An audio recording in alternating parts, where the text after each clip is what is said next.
Certainly turning a focus more and more towards that organizational agility and developing those real leaders that can help that happen within an organization. So please join me in welcoming Dr. Michael Hamman.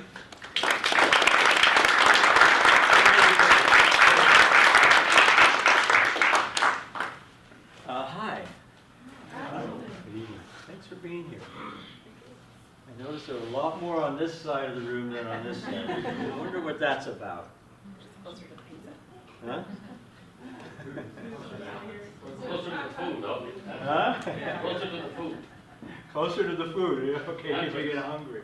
Okay, well, I'm going to kind of stand here. Wait, where? I'm supposed to stand somewhere. I didn't make you box. Yeah. Okay. Stand right here. Right.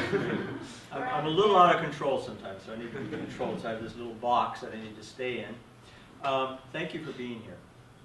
I see some familiar faces, some new faces.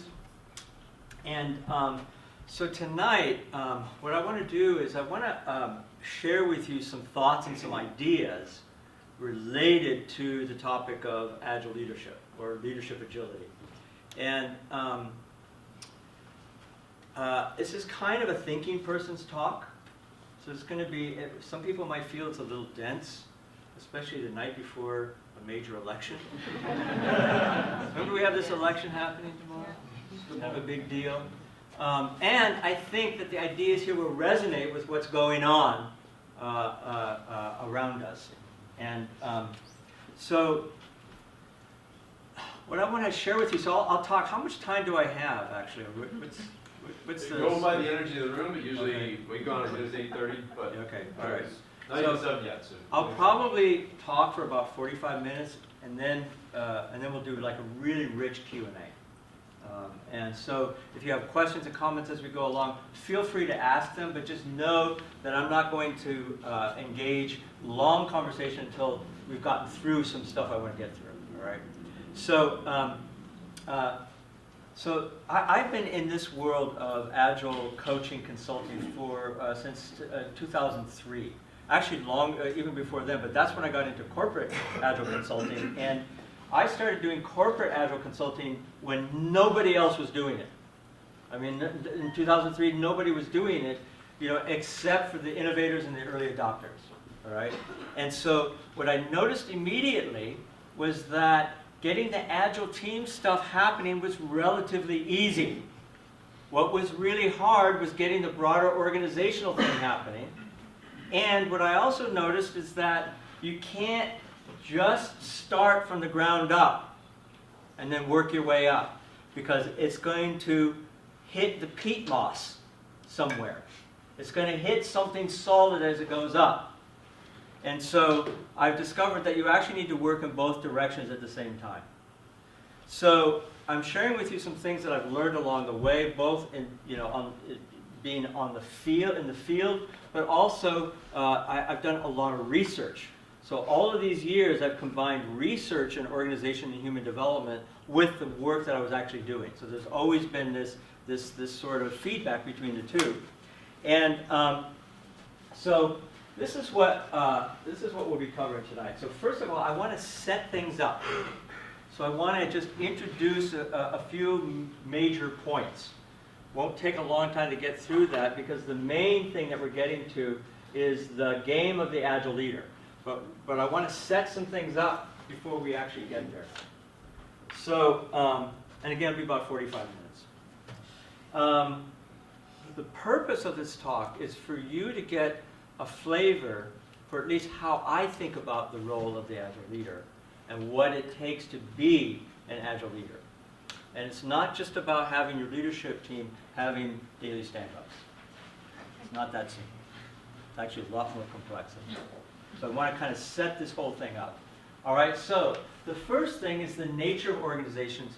What is the nature of organizations? So we'll start with a little history lesson. All right, ready for a history lesson?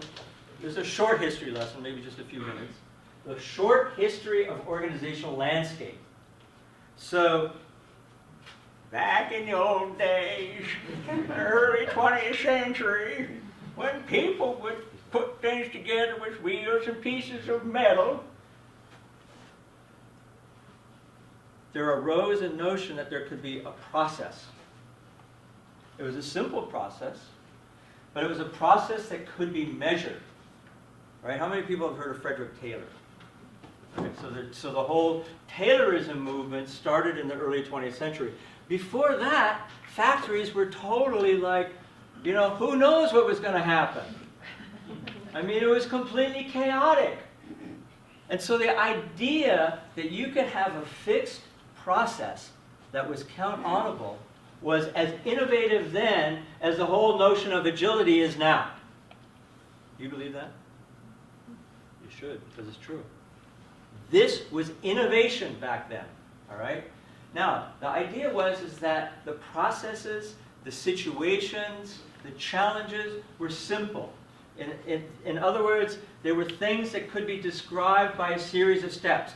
Do this, do that, do this, in this particular order, doing in this exact way, and you'll be able to produce the result every single time. It's very simple. It's like assembling IKEA furniture. How many people have assembled IKEA furniture? It's not easy, but it's simple. The instructions are really simple. And the whole design of the whole thing is designed for it to be simple. It's simple, I promise you. It seems hard, but it's simple. Okay, so that's simple. Now, somewhere along the line, things started to get complicated. People started to have ideas that companies should be managed. And in order for them to be managed, we had to have manageable structures. And moreover, in order for things to be managed, we had to have a reason why we needed management. And the reason was companies needed to be huge. So we started having gigantic companies. You know, huge well, they weren't at this point multinational, but eventually they became multinational. Complicated means that the rules are no longer very simple. There can be an enormous number of things to do. So for instance, assembling a Ferrari engine is complicated. By the way, I have to check this out because in every group, oftentimes there's somebody who's done it. Anyone in this group assemble a Ferrari engine before? Believe it or not, I've taught 2 classes where somebody has. How about a Tesla? Huh? How about a Tesla? A Tesla? Yeah, it could be a Tesla. Yeah, but you get the idea that if it's a Tesla or a Ferrari engine, it's complicated because it requires expertise. You have to have experts. So the modern organization came to be run by a bunch of experts. People who had specific domain knowledge, and we relied on them, right? Because things were very complicated. So with a Ferrari engine, it's complicated, but you know what? You'll drive that thing out of the garage every single time, right? Pretty predictable.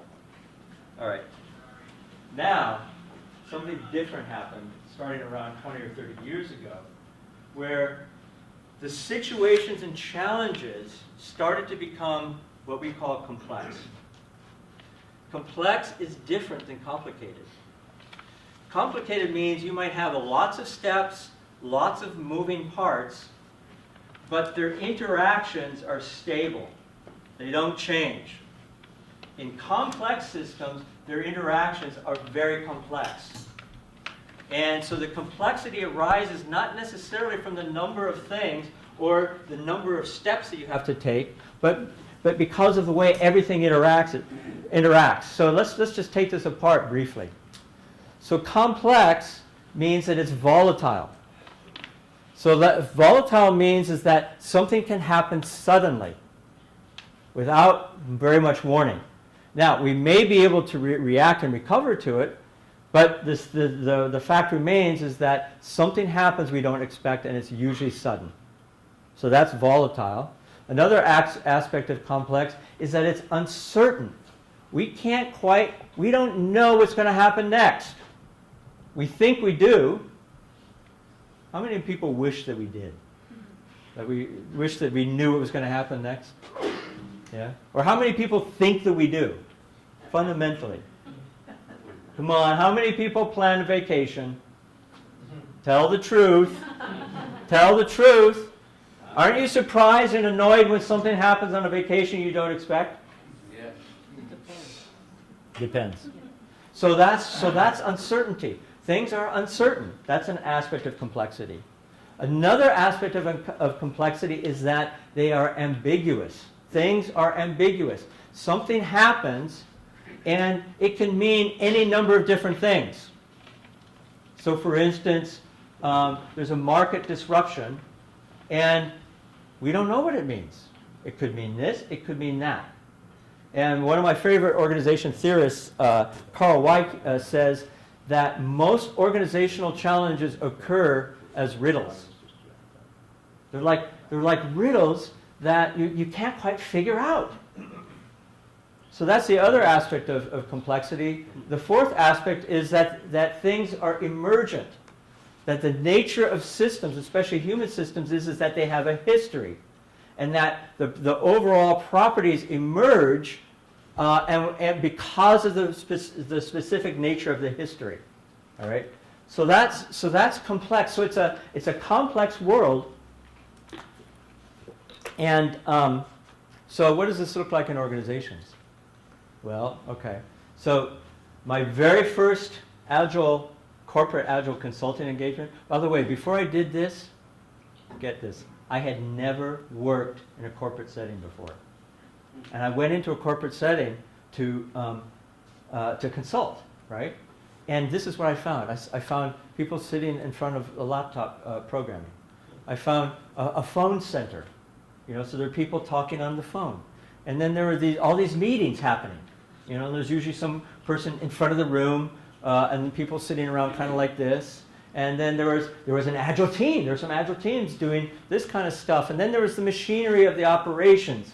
And then, meanwhile, there was the organizational structure. And there was the whole project management stuff. And, who's popular? Who's cool? Who isn't? Who likes who?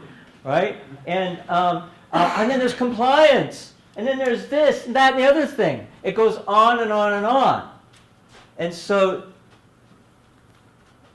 the first conclusion, or the first kind of presupposition in all of this, is that the landscape most organizations face is complex. All right? So I know we know this, but I'm kind of rubbing our faces in it a little bit so we can get like more of a feel for it. All right, so that's the nature of organizations. The next part is the nature of mind. So the nature of mind, I'm simplifying it a bit. I'm actually an avid student of the mind, mostly by studying my own. And if anybody has ever heard of or practiced or come across Buddhism, Buddhism is the study of psychology from the perspective of the psychology, from the perspective of our subjective experience of our own psychology. So it's a study of psychology, but it's different than Western psychology. I'm kind of simplifying this a little bit. So the nature of the mind has to do, first of all, with how we make sense of the world around us, and also how we make meaning. So we have all kinds of things happening around us, and we're always making sense of things in order to figure out how to act, right? Does that make sense? So you're making sense of what I'm saying right now. And different ones of you will be making different senses of what I'm saying right now, in this moment. The other aspect is emotional intelligence. So how much self-awareness and self-management we're able to bring about in any given moment. And self-awareness has to do with, wow, I've noticed I'm feeling a little bit anxious, nervous right in this moment. So I'm reporting my own kind of current experience. And I'm also feeling excited. So that's my self-awareness. Self-management means, that if I am feeling nervous, I'm not going to freak out, right? Because I have a commitment to something here. Values, what we care about, the things that matter to us, what gets us up in the morning, what are we committed to, what's our purpose in the world, what really matters to us. And then finally, and it's not really fine, I'm just kind of simplifying this, self-identity, how we see ourselves. Do we see ourselves as honest? Do we see ourselves as loving? Or do we see ourselves as somehow flawed? Many of us as human beings tend to see ourselves as somehow flawed. And that determines how we show up in the world. All of this determines our experience. It shapes our experience. Now.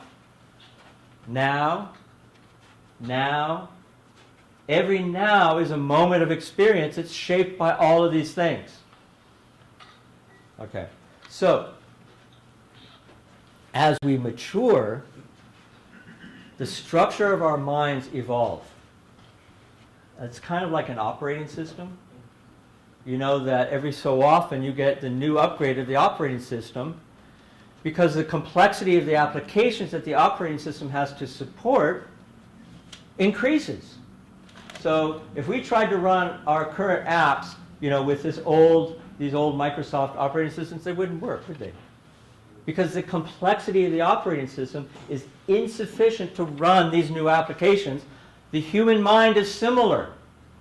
That at some point the complexity of our environment overrides or overwhelms the complexity of our mind, and so our mind either evolves or it doesn't to embrace the new complexity. So let me give you an example. So how many people have heard of Jean Piaget? He's a French, he didn't call himself a psychologist. He actually called himself, forget what he called it, like an epistemologist. That his job or his world was about studying the nature of how we know. And he studied children. And often he would study his own children. And he did all of these ingenious experiments to find out how children, what's the nature of their mind, what's the nature of the way they make sense of the world. And here's one of his famous experiments. He would sit a child down in front of 3 different glasses, or 3 different beakers. And he had 2 beakers that were identical, that had demonstratively the identical amount of liquid in each of them. And the child would verify that there was the same amount of liquid in both of them. And then the researcher would pour the liquid of one of those beakers into a slimmer but taller beaker, right? And so the liquid would go higher in that slimmer, taller beaker, and then ask the child which one has more liquid in it. The younger child would say the thinner, taller one, because that child is subject to his perception. He thinks that the way he perceives things is the way that it is. Okay? So, do we think that child is stupid? No. Do we? I mean, many of you have had children that age, or they're not stupid. It's just their level of development hasn't grown to that level of complexity that you would see in the 7-year-old child. Look how self-proud he is. He's so proud of himself, because he's able to see that the taller beaker has the same amount as the smaller one. It has to, because it came from the identical beaker of the other one, right? So he's not that he's smarter. It's just that the older child has the ability to see the conservation of matter, and it allows that child to deal with greater complexity in the world. Where do you think I'm going with this? This is obviously not a talk about children. Stages of cognitive development. Huh? Stages of cognitive development. Yeah, stages of cognitive development, because it continues for adults, right? This phenomenon of increasing complexity of mind continues. So I'm simplifying this a little bit because this is by the way, this is the part of the talk that I spent about 80% of my time on. This one slide, because it's kind of hard to explain. So I wanted to try to find a way to explain it as simply as possible. So there are 3 kinds of mental complexity in adults. The first kind is what's referred to as simple reasoning. We follow the rules, we follow the role, we do what we're told to do. We like having step-by-step instructions. We like being defined by institutional roles. We feel most comfortable when things are more predictable and count-onable. All right?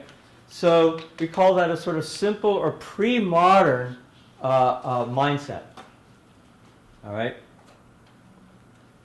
At the next level of complexity, or a greater level of complexity, is what I'm calling here a complicated or modern mindset, which is here we start to see the importance of scientific method, of that rather than following the rules here, we're wanting to invent the rules. We value high IQ, expertise, intelligence. By the way, is this sounding familiar? All right. So this is a lot of what we value in most organizations. All right. Okay, going to the next level is a more complex mindset, which is what you could refer to as postmodern. And here we embrace contradiction. We want to see the whole systems. We're less limited by our own egoic identity. We're able to deal with the paradoxes of life. In fact, we expect life to be inherently paradoxical. All right? So, greater complexity of mind. All right? Now, here's how it tends to break up, break out generally, and this is mostly in technically advanced organizations. So pre-modern makes up about 30%, modern makes up about 50%, and postmodern about 20% of the professional population. So, given that most situations that organizations face are complex, is this a problem? It's kind of a problem, isn't it? As it turns out, most managers and leaders tend to see complex systems as though they are complicated. This has been, I think for me, this has been the predominant experience I have of leaders, that they simply, when we ask, why can't leaders just get it? Why don't leaders get it? Well, to really get it requires a complexity of mind that's beyond where most leaders are at. Does that sound kind of arrogant? Mm-hmm. Yeah, does it? Yeah. Yeah. Yeah. Yeah, maybe it is. But the thing is that there is a way out of this. All right. So let's see. So the second conclusion is the complexity of today's organizations requires an upward shift in the mental complexity of organizational leaders. So that's like the second sort of conclusion or the presupposition. All right. The third thing that I want to lay down before we really get into it is that agility equals organizational agility. So we're all familiar with the Agile Manifesto. It makes a lot of sense from the perspective of delivery agility. When we talk about Agile teams, Agile projects, it makes a lot of sense there. The question is, if all we're looking at, if all we're paying attention to is Agile teams and Agile delivery, we're missing the bigger picture. And this is what we see time and again from the State of Agile survey from, what's that organization again? Version 1. Yeah, version 1. So notice what's top and foremost. It's not getting Agile teams to do Agile well and all that kind of stuff. If they're all related to organization, well, most of them. Inability to change organizational culture, management support, general resistance to change. All of those are huge factors. So the third conclusion is that the next wave of Agile requires agility in leadership, to actually create organizational environments that can deal with the increasing complexity of trying to do Agile. Okay, so I'm just going to pause and just see what kind of questions or reactions you have so far. Question. Yep, yep. So does that imply that there is no such thing as a bottom-up agile structure then? I would say there could be a bottom-up, But if all you're doing is bottom up, at some point you're going to hit a wall. That at some point, and probably early on, you need to start to engage senior leadership in the whole process. And that not just to try to get them to buy into the Agile delivery process, but to literally start to embark on the process of, in a sense, reshaping their own complexity of mind. Yeah. Can you just restate the question if you Yeah. didn't hear it? Sure. Thank you. Thank you for that. Any other questions or comments or reactions so far as we're going along? I don't really understand what complexity of mind means to you. I mean, I think leaders need to become systems thinkers and Yes. understand complex environments, but I just don't understand what that means To me. to you. Yeah. So I would say that those two things are true, which is the ability to see, and we'll come back to this. Actually, we'll come back to this in a moment and see if that question gets answered. Okay? Thank you. Okay. So, the game of the Agile leader. So, I would propose that the new role of the Agile leader is both an outer and an inner game.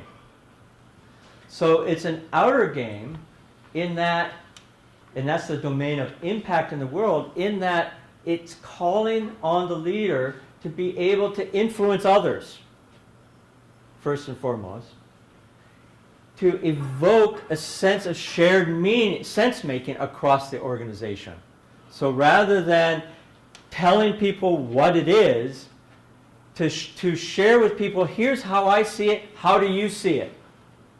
And let's create a sense of shared sense-making together. Skills in facilitating and catalyzing. So what do I mean by catalyzing? Catalyzing means to be able to influence others without necessarily having to go in. So leaders who are catalyzing leaders tend to be able to articulate a vision where we're going in a way that inspires other people. So that's a form of catalyzing others. Creatively applied domain knowledge. Notice the term creatively applied. Being able to apply domain knowledge in ways that other people wouldn't have thought of. And then finally, systems thinking skills, to the point that you just brought up. So these are some of the things that I mean when I talk about higher complexity of mind. In terms of the outer game, these are again in the domain of impact in the world. The inner game is something different. It's our own consciousness, which has to do with things like complex meaning making. When somebody, for instance, when my wife is upset with me, a less complex form of meaning making would be to react to her being upset by being upset back. A more complex meaning making would be to have a sense like, wow, something is really bothering her. I wonder what that is. Let me be curious. So that would be an example of a more complex meaning making. High emotional intelligence, clear about and grounded in a sense of purpose. Again, these are all inner consciousness. This is an inner consciousness game. And then finally, permeable, that is, that not only will we entertain, if forced, the perspectives of other people, but that we see that our own perspectives literally need the perspectives of others. Okay, so any questions or thoughts about that before we jump in?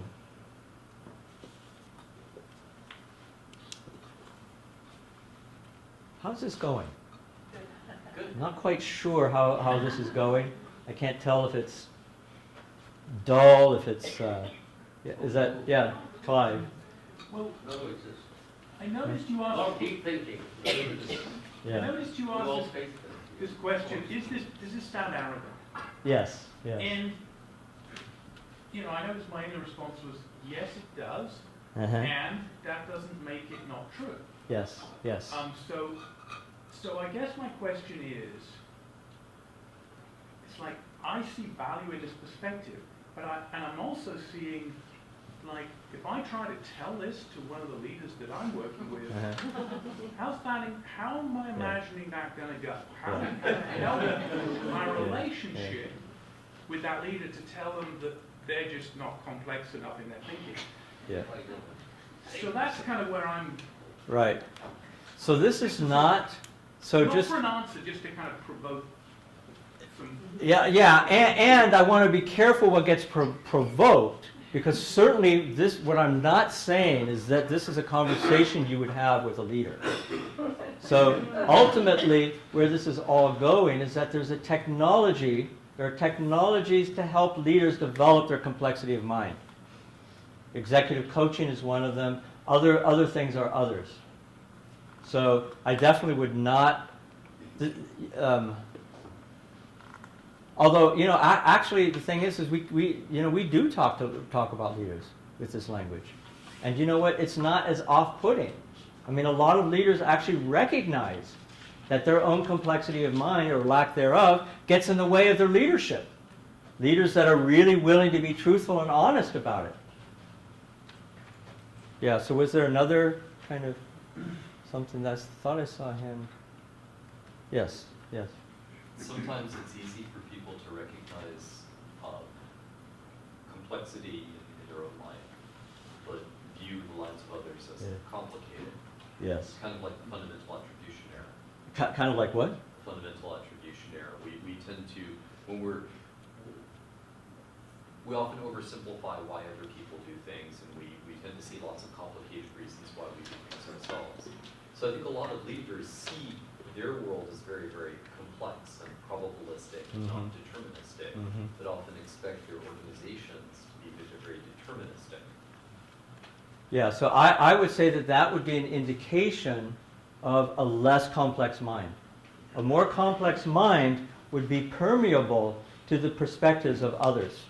Would actually be actually willing to admit, wow, I don't see what it's like over there. I'm really curious. Let me find out. Permeability is hard. Is heart Hard. hard? Yeah. Oh yeah. I'm not saying any of this is easy. I'm just saying that it's necessary. So the outer game. So what is the outer game of an agile leader? So we can think of this in terms of these 4 different windows and quadrants. I'm taking a lot of shortcuts right now. So how many people here are familiar with Ken Wilber's 4 quadrants, or have seen it, or, right, okay. So this will be a little familiar for those of you who've seen this before. So these are 4 different perspectives on any organizational situation. All right? The first perspective is leadership. So when we think about how can we create greater organizational agility, one of the places we look is how can we grow more leaders? All right? So that's leadership. The next quadrant down is culture and relationships. What's our culture like? What are our relationships like? What's the capacity of our relationships to promote healthy interaction and collaboration, all that kind of stuff? What are our practices and processes? Do they support greater agility, or do they slow it down or frustrate it somehow? Same thing with structures, organizational structures and systems, reporting structures, performance management structures, all the various structures that define our organizational environments. So the 4 roles of the Agile leader look like this. There are literally 4 different roles. The first one is a coach leader. And as a coach leader, I am committed and interested in growing other leaders. That I know that to create an environment of organizational agility, I have to grow more leaders. I have to create a collective leadership culture. If we go down to culture and relationships, the role of is the facilitative leader. Very different than the coach leader. And here, as a facilitative leader, my goal is to orient shared vision and purpose and alignment. Right? A very different kind of role that an Agile leader needs to be able to step into is the business leader, where here we're focused on the nuts and bolts what it takes to maximize product lifecycle profits. And then finally, down at the bottom, whoops, sorry if I got you. Down at the bottom, there's structures and systems. The Agile leader becomes a systems leader, becoming obsessed with resolving any kind of challenges and impediments systemically. So these are 4 different roles, outward-facing roles of an Agile leader. Okay? Thoughts? Okay.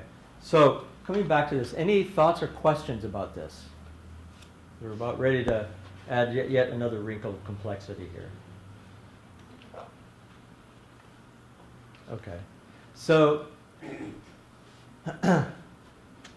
at the same time that we're looking at these 4 quadrants, so any aspect of organizational life can be looked at from each of those 4 quadrants. At the same time, organizations go through stages of cultural development, just as individual humans do.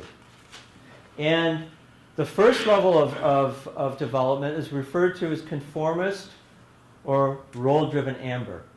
And here, this is a culture that is about creating stability.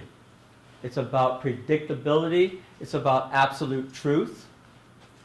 So it's, in a sense, it's kind of the foundation of what we rely on. We rely on stability. We rely on things to be on time. We rely on predictability. And for a long time in the 20th century, people relied on this. They relied on lifetime employment. And so for quite a while, companies were centered in conformist role-driven amber. The next evolution up is achievement, results-driven orange, which is all about, suddenly it's about pragmatism, it's about innovation, it's about achieving, getting stuff done. We don't care so much about how we get things done, we care about that we get things done. So it's about achievement, it's about results, it's about competition, meritocracy, all of these kinds of things. As we go up, each of these, by the way, is a level of greater complexity. That is, it's a culture that's able to deal with greater complexity, is pluralistic or relationship-driven green. And here, we start to be able to recognize and honor the complexity and the diversity of our world. So here, complex thinking starts to come online. And then finally, going up into teal, evolutionary or purpose-driven teal, here we have a kind of a culture which almost totally disidentifies with ego and is far more purpose-driven and much more adaptive. So here we have the possibility of true organizational agility to happen. Okay. Just let that settle for a second.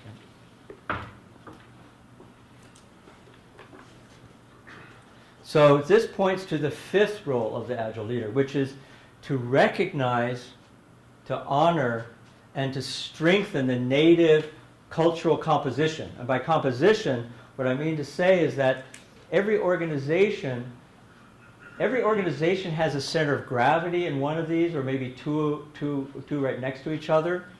But they are also like a parfait. Every organization has a mix, some mix of all of these. Different organizations have different mixes. And part of the role of the Agile leader is to have a sense of what's the particular mix in our organization, and is that particular mix the right mix for what we're trying to do? And if not, how can we shift it? Okay, so I'm going to skip this one. All right, so all of this requires an operating system upgrade in me as a leader. So to be able to actually even comprehend what we've been talking about so far, something needs to shift in me. Something in my own consciousness needs to shift in me. And this is the inner game of the Agile leader. And So the Agile leader needs a compass for his or her own development, because this is ultimately about personal development. And there are 3 different parts to this compass. The first one is consciousness. Developing my own consciousness as a leader. And that's another way of saying my own level of mental complexity. By the way, when I say mental complexity, I don't mean just this. I mean this, head, mind, heart, mind, and will, mind. All of those. So, consciousness. The second one is relationships. So focusing on what's the nature of my relationships, and how, and do those relationships really, are they supporting? Or are they detracting? Do I have healthy relationships? Do I have powerful relationship skills? And then finally, the personal structures. And so, the Agile leader's inner compass has to do with these 3 sort of meta practices. The first one is in consciousness is developing greater inner complexity. That is, a greater capacity to deal with the outer complexity that I live in.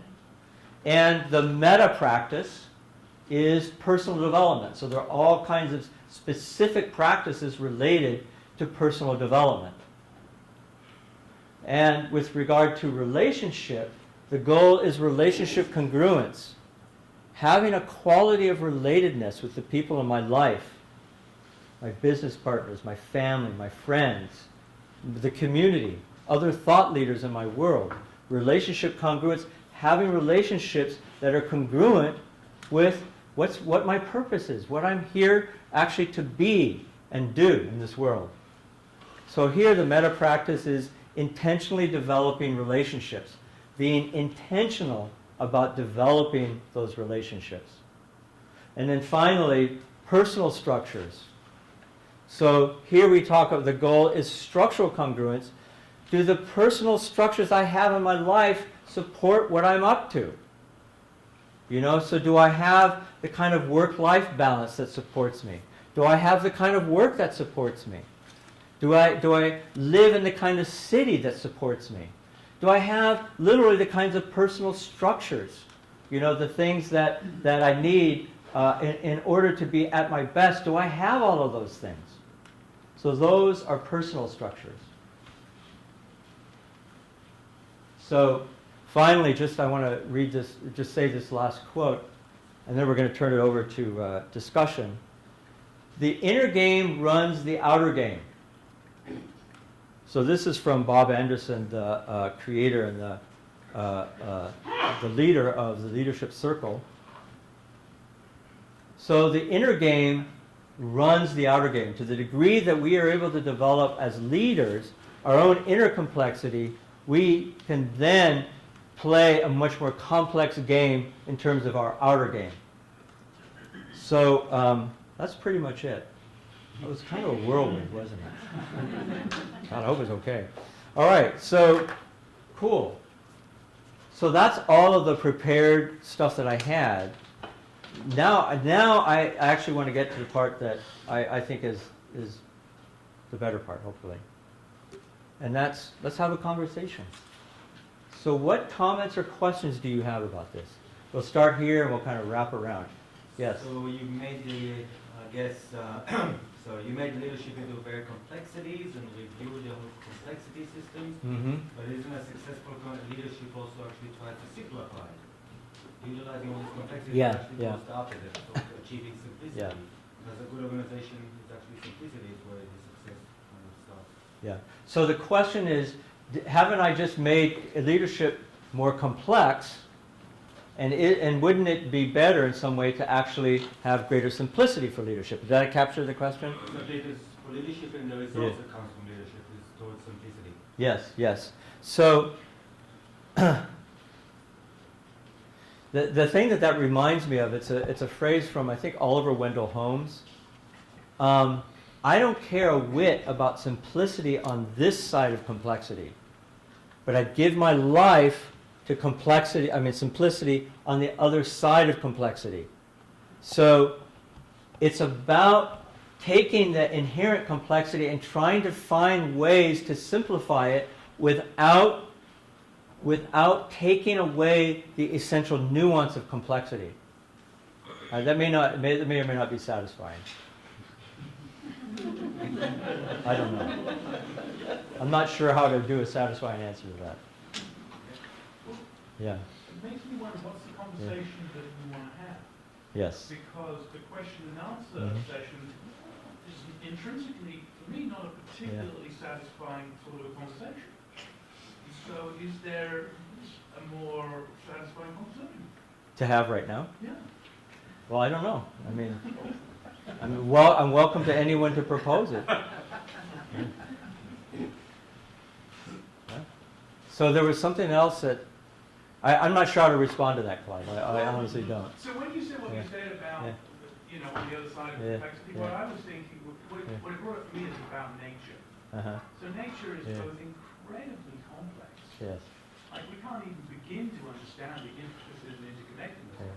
And yet the experience of being in nature is one of utter simplicity.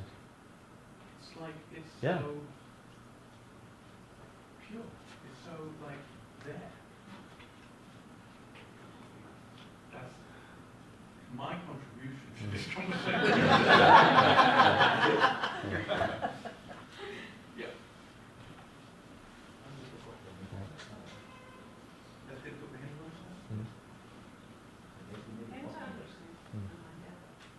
Yeah? Yeah? He said, Did he just make it very complex for you?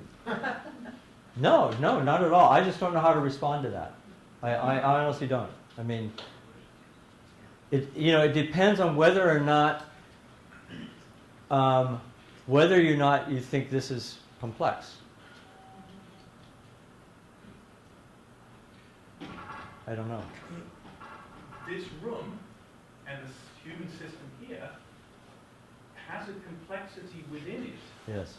which we could try to elicit, or we could reduce it to the simplicity of listeners, expert, question, response.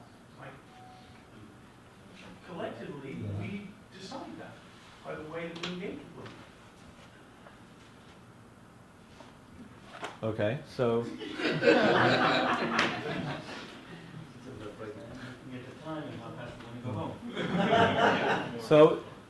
so who else? Yeah. I just wondered about your thoughts on the relationship between all of this and Peter Senge's concept of personal mastery. Mm-hmm. Are they the same? Are they different? Are they? So the question was the relationship between this and Peter Senge's notion of personal mastery. I think they're related, and in that, in Peter Senge's notion of personal mastery, it's about personal mastery. So for me, what Peter Senge is talking about is what I'm referring to is the inner game.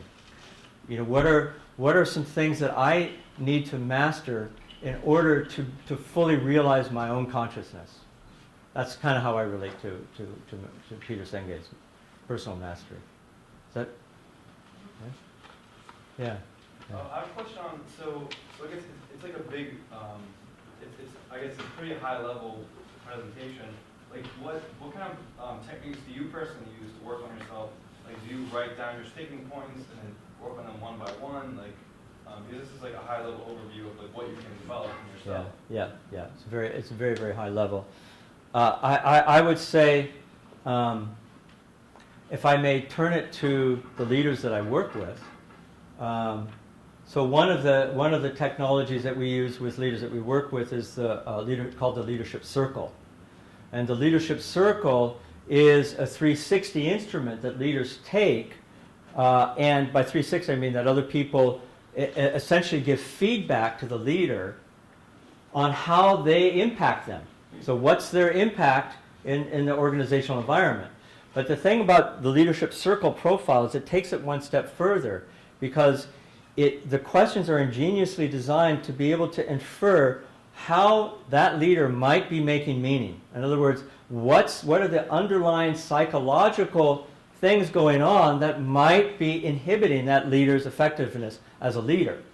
So it gives the leaders kind of like dials that they can start to work with in terms of their own developing their own leadership.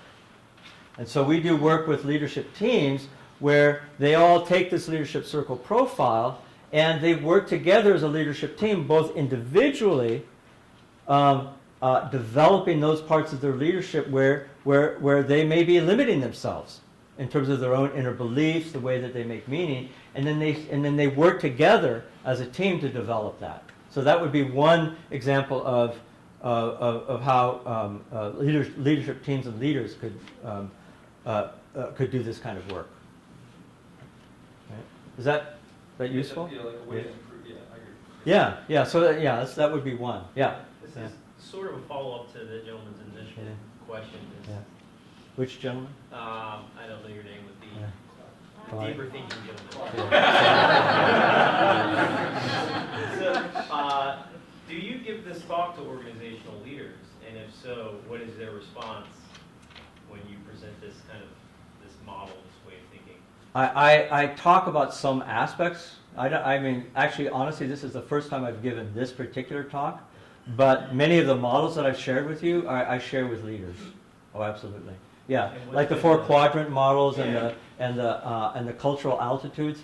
For most of them, it's generally a revelation. Like they hadn't really thought of it. That it as complex as that might seem, it's actually far more simple than the kind of out of control complexity that they're dealing with. Much simpler. It hasn't been one of like a visceral response to, them thinking they're being identified in one of Lulu's lower colored organizational structures. Yeah. So in my experience, so a lot of leaders can't deal with that sort of information, and maybe even most. They can't. They can't. They're unwilling to face the truth. Now, the leaders that I know who are more high-performing leaders are much more interested in telling the truth about themselves and each other. And for them, they actually deal enthusiastically. They embrace this stuff, even though they don't like it, and even though it's uncomfortable. Yes. Yeah, Brian. So, Michael, you talked about the Leadership 360 the circle. What's one thing that they've gone through this? What's a practice or a training thing they might go through to evolve those skills? So for instance, a person on a leadership team may find that the leadership circle reveals essentially 3 different reactive styles that we have. And by reactive, we mean when we kind of automatically react in ways that inhibit our effectiveness as leaders. And one of those styles is compliance. So I'll just give you an example. So a leader may have a strongly compliant style, which means that they tend to not speak up when they disagree with something, or when the way things are going, they have maybe they have a concern with how things are going, or maybe they say yes when they really want to say no. And so people of a compliance style will start developing a daily practice noticing when they're being in their complying reactive style. And then they'll get with their leadership team and they'll share stories and examples of when they're doing that. And so the other members of the leadership team see that that's what they're working on, and they tend to support one another.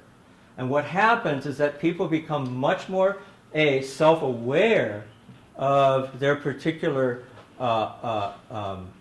reactive styles, and at the same time they start to be able to develop more creative capacities, outcome creating capacities that would increase their effectiveness as leaders.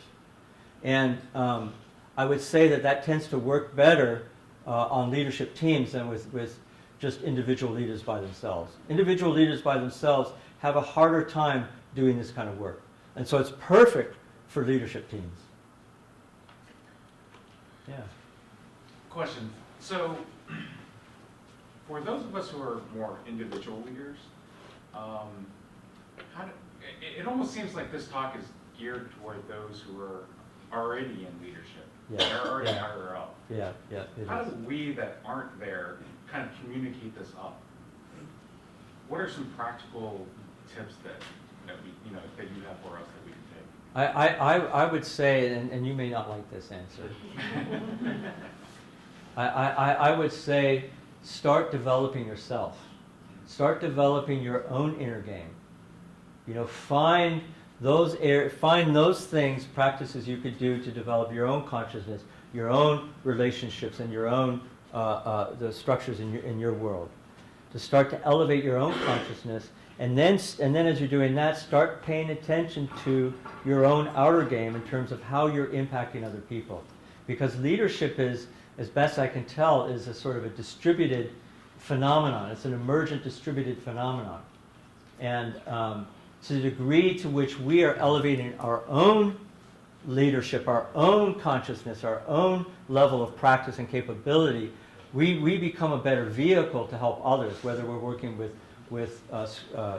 team leaders or executive leaders. Is that helpful? Well, it wasn't what I wanted to hear. Yeah. And was it helpful? Well, certainly. I think Yeah. anyone can take those suggestions and evolve themselves. Okay. Yes. Are there particular tools that we could use to, work on ourselves to evolve? Like maybe a book or maybe classes or a group or something that gets together to help us evolve to that realization? Personally, I think one of the most powerful ways to do that is to get into a professional coach training program. That would be one way, I would say, because one of the things that happens when you do that is that you're developing skills that you can use in your outer game to help other people, and in developing those skills, you actually develop yourselves. You develop your own complexity of mind. That would be one thing that I would suggest. Thank you. And leadership circle is another tool that you could use. Yeah. I'm a great admirer of Elon Musk. Mm-hmm. And this is a guy that at least ostensibly seems to be doing a lot of complex things with his companies. Are you aware of within his organizations he applies down this kind of thinking, agile thinking? I mean, I must confess, I don't know who this person is. Can you say that? Musk? Yeah, say Maybe that. I'm not pronouncing it right. Tesla, SpaceX. Yeah. Yes. A lot of innovative things. Yes, The I don't really know his work. So Okay, yeah. okay, Yeah, all yeah. right. Yeah, probably should, but Might I check don't. him out. Yeah, sure. Yeah. He's on so, the web. Yeah, but by the way, there's nothing. I mean, all of this comes from elsewhere, right? So I literally didn't make any of this up. I mean, there's a tremendous amount of great work being done by leaders and thought leaders and philosophers and psychologists and coaches and consultants all over who are working on this stuff. So it's actually an amazing time to be alive and doing the kind of work that we're doing. Yeah. Yes. For the multinational environment, where the teams are multinational, the complexities are multinational, the complexity of what the meaning of complexity is different. Because I've seen in one of your slides over there, we kind of define some level of complexity, but really into the depends on the culture, the level may not actually be correct. It would be different things to articulate this complexity. You have any other thoughts on that? About whether or not that. Even, yes, as in a multinational team, even the definition of complexity can be different. I guess on the one hand you could say that multinational teams are more complex, but I also tend to think that you could say that they're more complex, and I also think that complexity itself, it's not like you pass from complicated to complex. That complex is just something very complicated. Complex is a different phenomenon. So for instance, an agile team, for me, is a very complex system. and that we oftentimes don't understand what the hell is going on with an Agile team.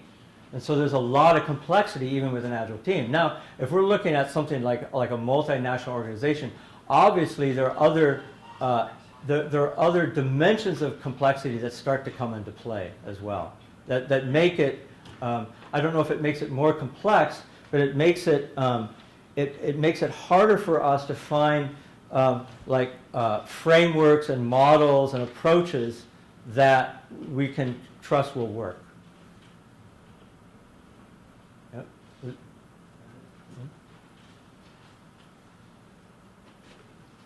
What else? Yeah. I was gonna suggest a book, since somebody asked for books, on Becoming a Technical Leader by Jerry Weinberg, is an excellent source for people who want to become more self-aware as they work into leadership positions. Yeah.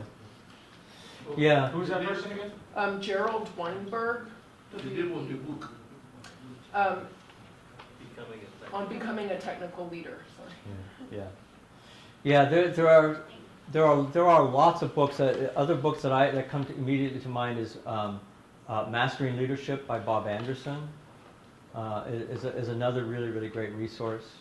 One of my favorites is In Over Our Heads by Robert Keegan.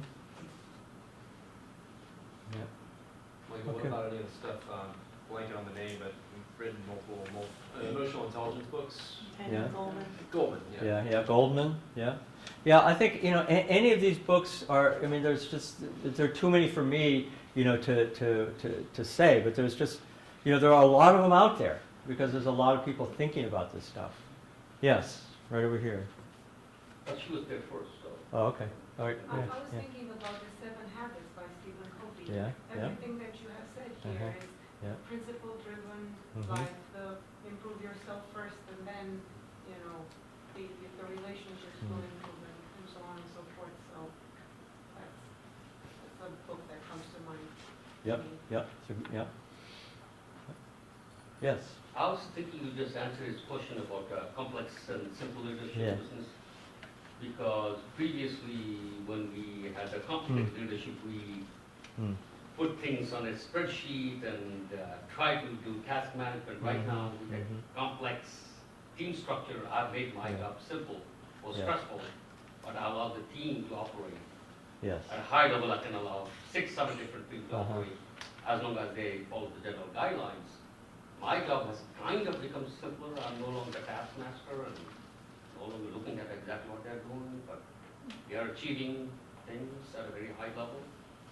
Have I not made leadership simple using a complex, accepting the complexity of the leadership right now? I've made my leadership role simple. Possibly. I'm just But- thinking maybe you just perfectly maybe answered it shortly correctly. However, what you may also be doing is simply creating space for dealing with the more really complex challenges. Correct. Yeah. That is true. Yeah. That's Yeah. always there. Yeah. Oftentimes, leaders and managers keep themselves busy with all kinds of complicated tasks and avoid the more complex things that are right in front of them. So that's what the inner study comes in, right? Yeah. Yes. In the Yeah. lean thinking world, everybody's a leader, Yeah, right? yeah. And so when I hear you talking about leaders and executives Yeah. leadership and coaching executives, I think of it as something very different from my concept of what is required for organizations to really do the kind of sense making to survive Yes. in this complex environment that we have, just generally. So I guess I'm asking sort of what your view is on, why are we focusing on coaches and coaching executives and not maybe on a broader distribution of these skills to everybody, to your point over there? Good question. One of the things that we teach managers is basic coaching skills. That, again, part of the role of the leader and manager is to grow other leaders. And one of the ways to do that is through coaching. And coaching more throughout the organization. So the idea of leadership happening just at the top, it's unsustainable in the face of complexity. So leaders that are embracing this new sort of approach to dealing with complexity recognize that they have to grow leadership throughout the organization. That leadership becomes distributed throughout the organization. It's not just top-level leaders. So, Michael, your talk began, you were talking about executive leadership as a limiting factor. Yeah. Right, kind of like you hit a certain point in the expansion of the organization and the adoption of Agile, for example. So I'm thinking in to Andrea's point is that any place in the organization, leadership is a limiting factor. Yeah. So Yeah. At the executive level, certainly we've seen it. But I think it's true, it permeates the entire organization. So I think that focus on developing that leadership Yes. holistically and universally within the organization is essential. Yeah, exactly. Isn't that what Scrum is sort of about? Scrum and what part of what we're trying to do is we're trying to create conditions in which leaderful capability can emerge, because we recognize that leadership has to happen throughout the organization, not just at the top. But it's not understood that way. Scrum in particular. No, Scrum is not understood in that way, and partly because the notion of leadership is something that's distributed, that it's a property of the whole system, not just of those who are running it. That's still a relatively new idea.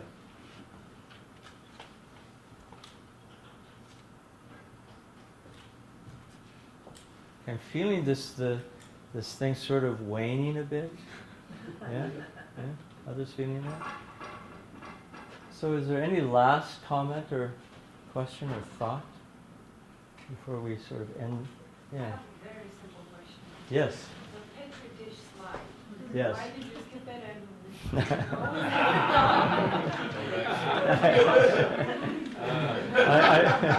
I knew it. Yeah, so just very briefly, the Petri dish slide is the idea that, and this actually comes from one of my coaching teachers, Mary Beth O'Neill, who talks about how important it is to develop leadership teams, not just leaders in coaching, but actually working with leadership teams.